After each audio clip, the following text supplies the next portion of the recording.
हाँ, कल्पना कीजिए दक्षिण अमेरिका के बिल्कुल उत्तरी सिरे पर एक देश है जिसके एक तरफ कैरिबियन सागर की नीली लहरें हैं और दूसरी तरफ विशाल अटलांटिक महासागर। इस देश की जमीन पर दुनिया के सबसे ऊंचे एंडीज पहाड़ खड़े हैं। दूर दूर तक फैले हरे भरे घास के मैदान हैं जिन्हें लानोस कहते हैं। और यहीं पर दुनिया का सबसे ऊंचा झरना एंजल फॉल्स आसमान से गिरता हुआ दिखता है। बहुत खूबसूरत। इस देश का नाम है वेनेजुएला और इस कुदरती खूबसूरती के नीचे जमीन में छिपा है दुनिया का सबसे बड़ा खजाना, लगभग 300 बिलियन बैरल कच्चे तेल का भंडार, सऊदी अरब से भी ज्यादा। सही बात है। लेकिन आज 4 जनवरी 2026 को हम इस खूबसूरती की बात करने के लिए यहाँ नहीं हैं। हम बात कर रहे हैं एक ऐसी घटना की जिसने पूरी दुनिया को हिला कर रख दिया है। बिल्कुल। बस कल 3 जनवरी को अमेरिकी सेना ने एक हैरान कर देने वाले ऑपरेशन में राष्ट्रपति निकोलस मादुरो को उनके ही घर से उठा लिया और उन्हें सीधे न्यूयॉर्क ले लाया गया। ये कोई फिल्म की कहानी नहीं बल्कि हकीकत है। तो आज हम इसी घटना की तह तक जाएंगे। हाँ, हमारे पास जो स्रोत हैं उनके आधार पर हम ये समझने की कोशिश करेंगे कि अमेरिका ने इतना बड़ा कदम क्यों उठाया और क्या ये वाकई एक तानाशाह को हटाने की कार्रवाई है या फिर उस काले सोने मतलब तेल पर कब्जा करने की एक सोची समझी चाल। तो चलिए शुरू करते हैं उस रात की कहानी से। ऑपरेशन का नाम था एब्सोल्यूट रिजॉल्व। ये सब हुआ कैसे? ये किसी हॉलीवुड एक्शन फिल्म से कम नहीं था सच में। 3 जनवरी की सुबह घड़ी में शायद 2 बजे होंगे, कराकास के आसमान में अंधेरे को चीरते हुए 150 से ज्यादा अमेरिकी विमानों की गड़गड़ाहट सुनाई दी। 150 से ज्यादा? हाँ, इनमें दुनिया के सबसे एडवांस्ड F-35 लड़ाकू विमान थे, भारी भरकम बॉम्बर थे और चुपचाप उड़ने वाले ड्रोन्स भी। अच्छा। इनका पहला निशाना था वेनेजुएला का एयर डिफेंस सिस्टम।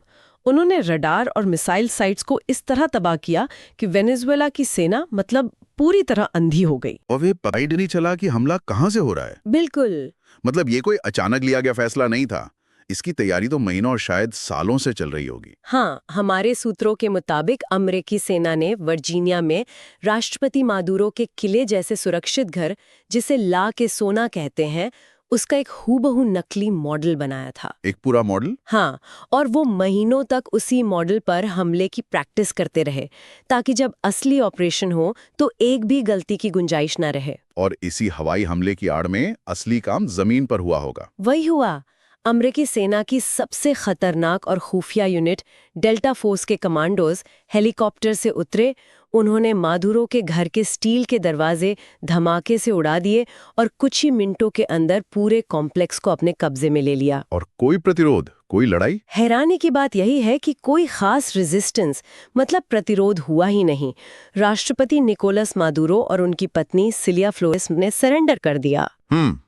रॉयटर्स ने एक तस्वीर भी जारी की थी। हाँ, जिसका कैप्शन था, अमेरिका ने वेनेजुएला पर हमला किया और उसके लंबे समय से सत्ता में रहे तानाशाह राष्ट्रपति निकोलस मादुरो को पद से हटा दिया। और उसी शाम तक उन्हें एक मिलिट्री प्लेन से न्यूयॉर्क पहुंचा दिया गया। बाद में पता चला कि उन पर नार्को टेररिज्म के आरोप लगाए गए हैं। ये एक बहुत भारी शब्द है। इसका मतलब क्या है? देखिए, नार्को टेररिज्म का मतलब है नशीले पदार्थों की तस्करी का इस्तेमाल आतंकवाद या राजनीतिक मकसदों के लिए करना। अच्छा। अमेरिका का आरोप है कि मादुरो सरकार खुद एक ड्रग कार्टेल मतलब नशीले पदार्थों का व्यापार करने वाला गिरोह चला रही थी और उस पैसे का इस्तेमाल अपने दुश्मनों को खत्म करने और सत्ता में बने रहने के लिए कर रही थी। तो ये साफ है कि ये एक बहुत बड़ा और जोखिम भरा ऑपरेशन था। लेकिन इससे भी बड़ा सवाल ये है कि अमेरिका ने ये जोखिम उठाया ही क्यों? पहली नजर में जवाब लगता है तेल। हाँ, तेल इसका एक बहुत बड़ा हिस्सा है, लेकिन पूरी कहानी नहीं है। पहले तेल की बात करते हैं। ठीक है। अमेरिकी राष्ट्रपति ट्रंप ने कई बार सार्वजनिक तौर पर कहा है कि अमेरिका की वेनेजुएला के विशाल तेल क्षेत्रों में सीधी दिलचस्पी है। उन्हें तो यहाँ तक कह दिया था कि अमेरिकी कंपनियां वहां जाकर उसे चला सकते हैं। लेकिन यहाँ एक विरोधाभास है, एक पैराडॉक्स है जिसे समझना जरूरी है। वो क्या है? विरोधाभास ये है कि दुनिया का सबसे बड़ा तेल भंडार होने के बावजूद पिछले 1 दशक में वेनेजुएला पूरी तरह से तबाह हो गया है। हाँ, ये बात तो है। एक समय था जब ये लैटिन अमेरिका का सबसे अमीर देश हुआ करता था। और आज वहां की हालत यह है कि लोगों के पास खाने को नहीं है, बिजली नहीं है, दवाइयां नहीं है। 2025 तक करीब 80 लाख लोग, मतलब देश की 1/4 आबादी, देश छोड़कर भाग चुकी थी। तो सवाल ये उठता है कि जिस देश के पास इतना तेल है वो इस हाल में पहुंचा कैसे? यही बात है, मादुरो के राज में ऐसा क्या हुआ? इसकी जड़ें देखा जाए तो मादुरो से पहले ह्यूगो चावेज के दौर में हैं। उन्होंने तेल से होने वाली कमाई को सोशल प्रोग्राम्स में लगाया जिससे गरीबी कम हुई। लेकिन उन्होंने तेल उद्योग का राष्ट्रीयकरण कर दिया, मतलब उसे सरकारी बना दिया। हाँ, और विदेशी कंपनियों को बाहर कर दिया। इससे मैनेजमेंट खराब हुआ, भ्रष्टाचार बढ़ा और तेल का उत्पादन लगातार गिरता गया। और जब मधुरो सत्ता में आए तब तक तो हालत और खराब हो गई होगी। बिल्कुल, तेल की कीमतें भी गिर गईं और अर्थव्यवस्था पूरी तरह चरमरा गई। मादुरो ने इसे संभालने के बजाय तानाशाही का रास्ता अपनाया, विपक्ष को कुचला और मानवाधिकारों का हनन किया। तो अमेरिका के लिए ये सिर्फ तेल का सवाल नहीं था। नहीं, उनके अपने बैकयार्ड मतलब पड़ोस में एक अस्थिर, नाकाम और दुश्मन देश का होना भी एक बड़ा खतरा था। ऊपर से वेनेजुएला की चीन, रूस और ईरान से बढ़ती दोस्ती भी अमेरिका को खटक रही थी। अच्छा, तो अब दोनों तरफ की दलीलों पर आते हैं। अमेरिका का कहना है कि ये एक लॉ एनफोर्समेंट एक्शन था, यानी कानून लागू करवाने की कार्रवाई। हाँ, वो मादुरो को एक देश का नेता नहीं बल्कि एक ड्रग कार्टेल का सरगना मान रहे हैं। उनका तर्क क्या है इसके पीछे? उनका तर्क ये है कि मादुरो सरकार कार्टेल डे लॉस सोल्स नाम का एक गिरोह चला रही थी। कार्टेल ऑफ द सन्स, सूरज का कार्टेल। हाँ, ये नाम इसलिए पड़ा क्योंकि वेनेजुएला के जनरल अपनी यूनिफॉर्म पर सूरज का निशान लगाते हैं और आरोप है कि यही जनरल ड्रग्स की तस्करी में शामिल थे। अच्छा। अमेरिका ने 2020 में ही मादुरो और उनके कई बड़े अधिकारियों पर कोकीन की तस्करी का आरोप लगाकर $15 मिलियन का इनाम रखा था। तो अमेरिकी नजरिए से ये एक अंतर्राष्ट्रीय अपराधी को पकड़ने जैसा है। हाँ, लेकिन राष्ट्रपति ट्रंप ने प्रेस कॉन्फ्रेंस में ये भी जोड़ दिया कि हम तेल का प्रवाह फिर से शुरू करेंगे। इससे उनकी मतलब दोहरी मंशा साफ जाहिर होती है। और दूसरी तरफ वेनेजुएला और बाकी दुनिया का क्या कहना है? जाहिर है वो इसे एक हमला ही मान रहे होंगे। बिल्कुल, वो इसे एक अवैध हमला और अपहरण कह रहे हैं। मादुरो की उपराष्ट्रपति डेल्सी रॉड्रिग्स ने इसे तुरंत एक अवैध और नाजायज अपहरण बताया। और दिलचस्प बात यह है कि वेनेजुएला में जो मादुरो के कट्टर विरोधी नेता थे, उन्होंने भी इस सैन्य कार्रवाई की निंदा की। हाँ, चीन ने इसे एक संप्रभु देश के खिलाफ बल का खुला प्रयोग कहा। और यहीं पर बात अंतर्राष्ट्रीय कानून की आती है। हाँ, ये समझना जरूरी है। अंतर्राष्ट्रीय कानून इस बारे में क्या कहता है? देखिए, अंतर्राष्ट्रीय कानून का सबसे बड़ा आधार है संयुक्त राष्ट्र मतलब यूएन का चार्टर। और इस चार्टर का मूल सिद्धांत ये है कि कोई भी देश दूसरे देश की सीमाओं और संप्रभुता का सम्मान करेगा और उस पर हमला नहीं करेगा। सही कहा। संप्रभुता या सॉवरेनिटी का मतलब भी यही है कि एक देश अपने फैसले लेने के लिए आजाद है, कोई दूसरा देश उस पर अपनी मर्जी नहीं थोप सकता। तो क्या इसका कोई अपवाद नहीं है? एक ही अपवाद है, अगर कोई देश आत्मरक्षा यानी सेल्फ डिफेंस में हमला कर रहा हो। अमेरिका ये साबित नहीं कर सकता कि वेनेजुएला उन पर सीधा हमला करने वाला था। तो मतलब ये यूएन चार्टर का सीधा सीधा उल्लंघन है? हाँ, ज्यादातर कानूनी विशेषज्ञों के मुताबिक ये अपहरण है, लॉ एनफोर्समेंट नहीं। ये सब सुनकर मुझे अमेरिकी इतिहास की कुछ पुरानी घटनाएं याद आ रही हैं। ऐसा लग रहा है जैसे हमने ये कहानी पहले भी देखी है।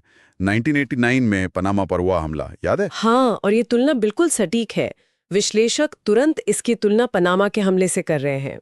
तब अमेरिका ने जनरल मैनुअल नोरियागा को हटाने के लिए ऑपरेशन जस्ट कॉज चलाया था। और उन पर भी आरोप ड्रग तस्करी का ही था। बिल्कुल वही आरोप जो आज मादुरो पर है। नोरिएगा को भी सेना पकड़कर अमेरिका ले आई और उन पर मुकदमा चलाया गया। मतलब ये एक तरह की प्लेबुक है, एक तयशुदा तरीका कि अगर किसी नेता को हटाना है तो उस पर ड्रग्स का आरोप लगा दो और हमला कर दो। लगता तो ऐसा ही है।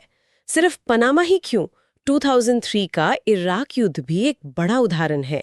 गार्डियन के एक स्तंभकार टकर कार्लसन ने चेतावनी दी है कि ये इराक जैसा एक और सत्ता परिवर्तन का युद्ध है जो कभी काम नहीं करता। इराक में सद्दाम हुसैन को हटाने का कारण तो सामूहिक विनाश के हथियार यानी WMDs बताए गए थे, जो बाद में कभी मिले ही नहीं। असली मकसद वहां भी तेल और भू राजनैतिक नियंत्रण ही था। इन दोनों घटनाओं में एक गहरा पैटर्न नजर आता है। क्या पैटर्न है वो? पैटर्न ये है कि कारण हमेशा अमेरिका की सुरक्षा या दुनिया में लोकतंत्र को बढ़ावा देने जैसी नैतिक जिम्मेदारी बताई जाती है, लेकिन नतीजा हमेशा भू राजनैतिक और आर्थिक नियंत्रण होता है। और सबसे खतरनाक बात यह है कि इन ऑपरेशनों के बाद क्या होता है। हाँ, इराक में सद्दाम को हटाने के बाद जो हुआ वो सबके सामने है। देश सालों तक गृहयुद्ध, आतंकवाद और अस्थिरता की आग में जलता रहा। तो जाहिर है इस बार भी दुनिया भर से कड़ी प्रतिक्रिया आई होगी। हाँ, बिल्कुल। संयुक्त राष्ट्र, यूरोपीय संघ और वेनेजुएला के लगभग सभी लैटिन अमेरिकी पड़ोसियों ने इसकी कड़ी निंदा की है। यूएन के महासचिव ने भी कुछ कहा है। हाँ, एंटोनियो गुटेरेस ने कहा कि इस ऑपरेशन ने एक खतरनाक मिसाल कायम की है। मतलब अगर आज अमेरिका ये कर सकता है तो कल कोई और शक्तिशाली देश अपने किसी कमजोर पड़ोसी के साथ ऐसा ही कर सकता है। इस पर चर्चा के लिए कोई मीटिंग भी बुलाई गई है। हाँ, 5 जनवरी को संयुक्त राष्ट्र सुरक्षा परिषद की एक आपात बैठक बुलाई गई है। लेकिन क्या इन निंदाओं या बैठकों का कोई असर होगा? क्या कोई अंतर्राष्ट्रीय संस्था अमेरिका को रोक सकती है? यहीं पर असलियत सामने आती है। जवाब है नहीं। नहीं।